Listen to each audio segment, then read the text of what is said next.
Your safety, a top priority. After attacks in Brussels, Paris, and Ankara, what is the new normal? We speak one-on-one with Austin Congressman and Chairman of the House Homeland Security Committee, Michael McCaul. And has the mudslinging gotten out of hand? Our political roundtable weighs in, Alana Rocha from the Texas Tribune and Brian Sweeney from Texas Monthly. It's all coming up today on State of Texas In Depth. Good morning and thank you for joining us. I'm Josh Hinkle. Issues abroad and here at home are having an impact on Texans' lives. We'll take a look at some of the big legislative changes discussed at the Capitol this week later in the program. But we begin with actions all the way in Europe because what happens there has an effect here. It's been almost 2 weeks since the coordinated bombings in Brussels, Belgium. There have been investigations there into the bombers, what was missed, and what went wrong. But the bombings have also increased talk about borders. Belgium, being part of the European Union, has opened borders to other EU states, making it easier to travel and harder to track potential terrorists. It didn't take long for leaders in Texas to point to our own border with Mexico as a potential threat to our own security. This week, KXAN's Phil Prazen spoke with the U.S. House and Homeland Security Committee Chairman Michael McCaul about national security and a candid look at the race for president. Well, I think the Europeans have to change their policies. They're sort of in a pre-9/11 state, if you will. We have been working with them to change some of their laws, for instance, with respect to intelligence sharing, data sharing, screening. The mastermind of the Paris attacker said that he came in with 90 other foreign fighters. So this is really a foreign fighter phenomenon. What else can we do as a policy-wise to fight this? Well, in my committee, we just passed several pieces of legislation. I had a task force report that came out after I traveled to Paris and Belgium and Turkey prior to the Paris attacks. And so we had the benefit of studying this issue of screening foreign fighters, of tightening up security standards at airports, at last points of destination before they can travel into the United States. So we think this recently passed legislation will help the president and the executive branch in terms of working with foreign governments to not only protect Europe, but also the homeland from these foreign fighters coming in the United States. You have people who say terrorist attacks like Brussels could happen anytime, any place. You have people that say, but statistically, you're more likely to get eaten by a shark. Are they both right? Yeah, I think to some extent they are, but the threat level is the highest I've seen since 9/11 for many reasons. One is because of the total number of foreign fighters. Again, 40,000 is a pretty large number from 120 different countries that are trained militants that can come into the United States. And I think, again, this is not bin Laden, K's and Courier communications. These are now a new generation of terrorists that are very sophisticated on the internet. Is that why cybersecurity is so important to you? Is because these Brussels styles attack and cybersecurity, they're linked at the same problem? Yeah, I think cyber is the cutting edge of this, and the terrorists now have learned to exploit encryption to their benefit now. And so that's why I proposed with Senator Mark Warner this National Commission, 9/11 style commission idea to get all the stakeholders together to form a national consensus to advise Congress on how to move forward. And with this country in a heated presidential debate, I asked the chairman if the fear generated on the campaign trail is justified. Well, I said for quite some time that national security and foreign policy were going to be probably the most important issues going into the 2016 election. I will say the candidates, at least on my side, don't seem to have a whole lot of background experience in that, and I think it's going to be important that they have advisors who can help guide them in this very, very important issue. Because I do think when it comes to voters, you ask them if they feel safe today. I think majority, they feel like they're not safe. And they want their government to protect them from this terrorist threat that has not decreased but has increased.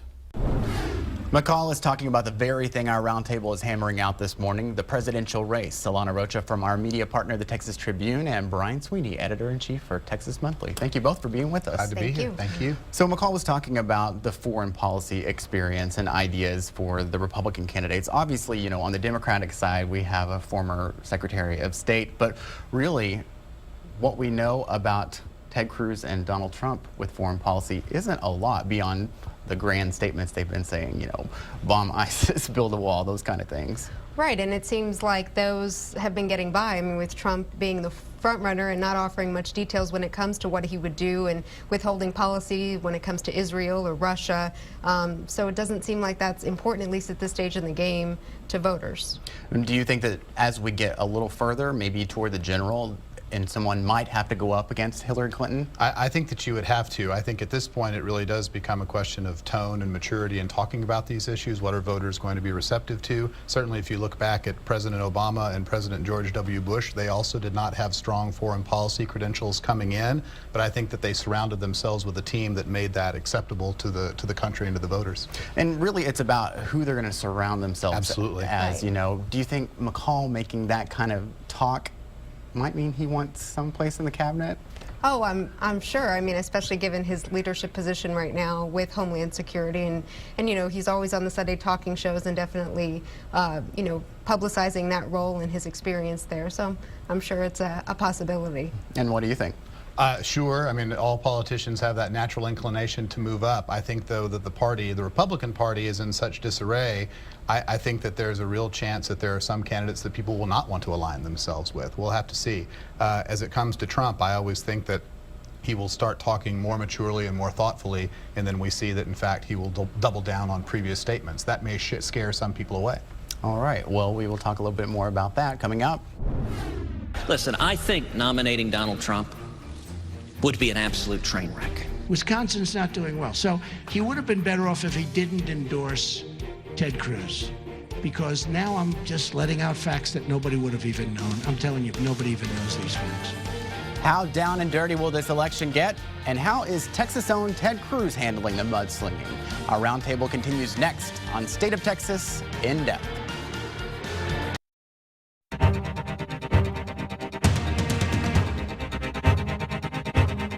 Welcome back to State of Texas In Depth. On Tuesday, voters in Wisconsin will have their say in the presidential race.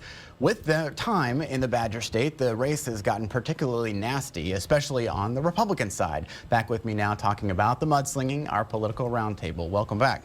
Thank you. So as we're talking about Wisconsin, I know there's a lot of ads that are going on right now. There's a $500,000 ad buy by the Kasich campaign that's talking about if Ted Cruz's mouth is open, then he must be lying. You know, it's kind of taking away from Trump's nickname for him, you know, Lying Cruz. Right, Lying Lying Ted. Ted, yeah. Yeah. So, I mean, how important is Wisconsin, especially as no one is really that close to Trump right now? I mean, could things go either way for Cruz? I think right now, you know, this whole election season, the next primary has been the one to watch, the one that'll change the tide and stop Trump. The latest poll, I think that includes Trump's comments related to women and abortion, had Cruz leading by 10. But then I was looking before I came here, the average of polls for Republican candidates only has about a 4-point spread. So Yeah. we'll see what happens. And Wisconsin is winner take all. I think there's a feeling within the establishment, however you choose to define the establishment, that this is an important moment if they're going to try to stop Trump. If he loses, then he has to win 60% of the remaining delegates, which is not impossible, but makes it a little bit more difficult. But I think that if he gets through Wisconsin, I think we know what it's going to look like at the end. And that will be a fascinating play come July in Ohio at the convention. Is Kasich the party spoiler that Cruz keeps saying that he is?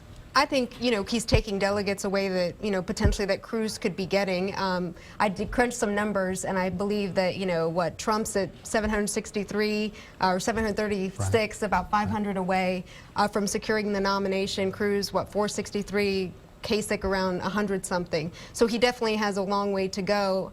But yeah, I mean, there's still a lot of delegates, 835 or so, still up to be awarded. So if you have a third person in there, that's somebody else that could be getting them in those states that aren't winner take all. And it becomes, I think now, certainly, it's always a question of momentum and timing, right? If this is an opportunity for Cruz to turn a corner in Wisconsin, can he use that to go forward?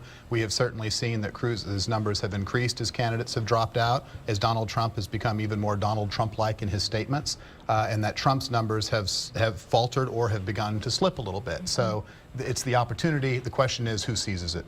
And in recent weeks, we've really been seeing some of these nastier parts of the campaign come out with the, alleged affairs from Ted Cruz that have been all over the tabloids, to even kind of the war of the wives between Heidi Cruz and Melania Trump. You know, the photo of Melania Trump just came out, and there was the ad that was talking about, this is your next first lady. If not, vote for Cruz on Tuesday, Right, the side-by-side, and Cruz has kind of been seizing on that. I think by the time Trump had his first rally there in Wisconsin, Cruz had some dozen, and he really is highlighting, Trump's take on women and talking to that segment of the voting population.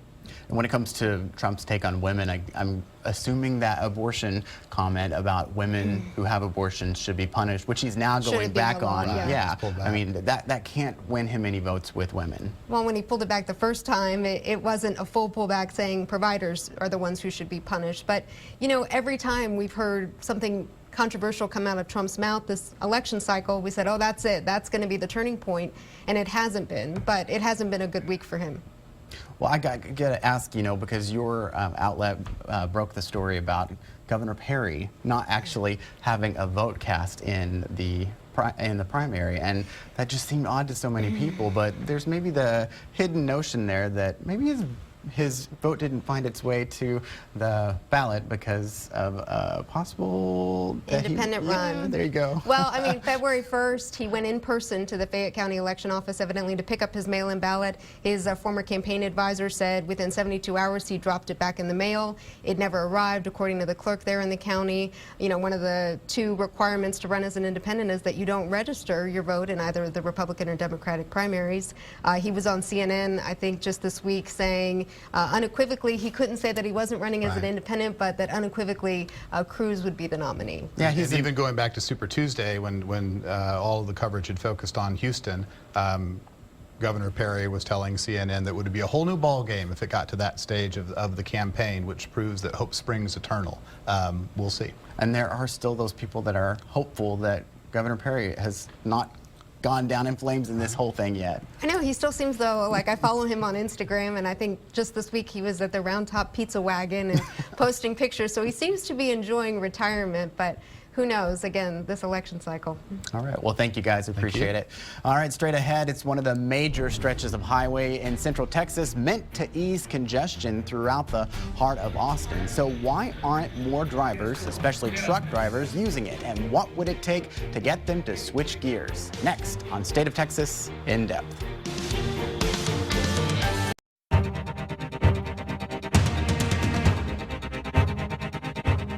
Welcome back to State of Texas In Depth. This week, 2 Austin area lawmakers lobbied the Texas Transportation Commission to lower tolls on State Highway 130.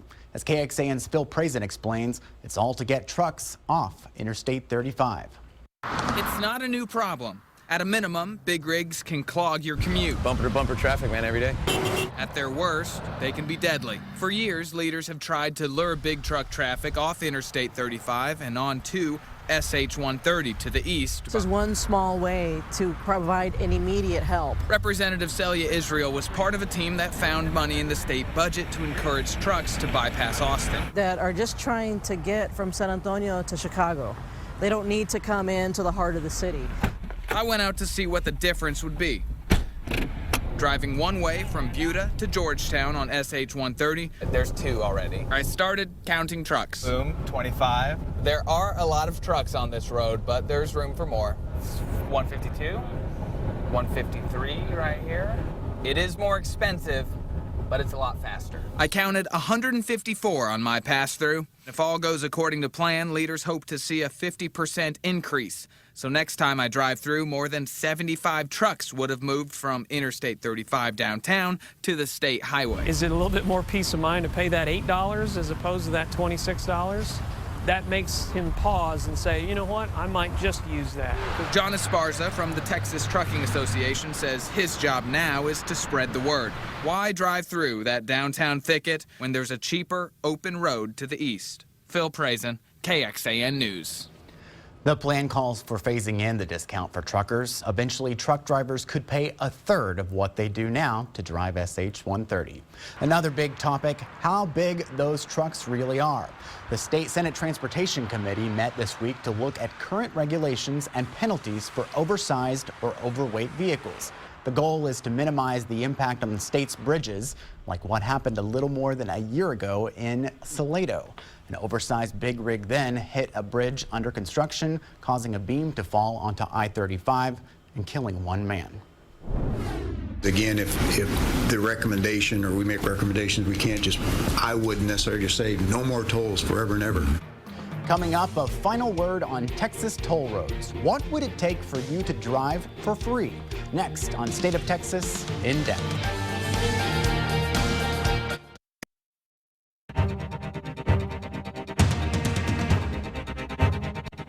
A final thought this morning, gas, traffic, no one likes to shell out money just to drive. So what if you could eliminate one expense by making the state's toll roads free? But what would that take? It's a question state lawmakers had for the Texas Department of Transportation this week. The answer, a lot. A rough estimate, $38 billion. Most of that would be to pay for what's owed for building the more than 50 highway stretches across the state. Some say those numbers show Texas has relied too much on toll roads to ease congestion and too heavily on debt. And while it seems unlikely you'll get to drive tollways for free anytime soon, it's not off the table. Lawmakers are expecting a final toll road analysis this fall. Thank you again for joining us for State of Texas In Depth. Remember, you can join us every Sunday morning in the 8:30 half hour for a broader look at Texas politics. Stay tuned for Meet the Press coming up at 9. I'm Josh Hinkle. Have a great day.